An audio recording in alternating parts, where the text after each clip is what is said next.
ඔව් අවුරුද්දට හොද්දට අක්කට මට නම් බයිසිකලයක් අරන් දෙනානේ. අනිවාර්යයෙන්ම කිව්වනේ දා අප්‍රේල් 10 අම්මා බයිසිකලයක් අරන් දෙනවා කියලා. ඊට පස්සේ අක්කට ඇදුමකුත් අරන් දෙන්න එපා.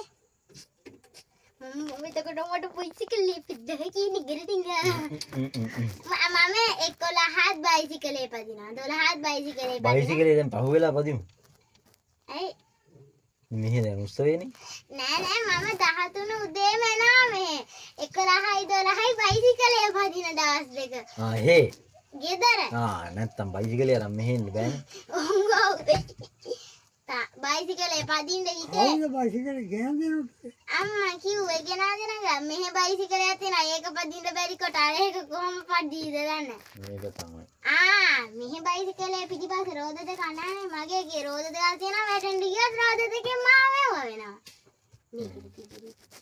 මට පොඩි සපෝට් එකකුත් දෙනවා පිටිපස්සේ ඉන්න රෝද දෙන්න. ඔව් අර දෙපැත්ත දෙක.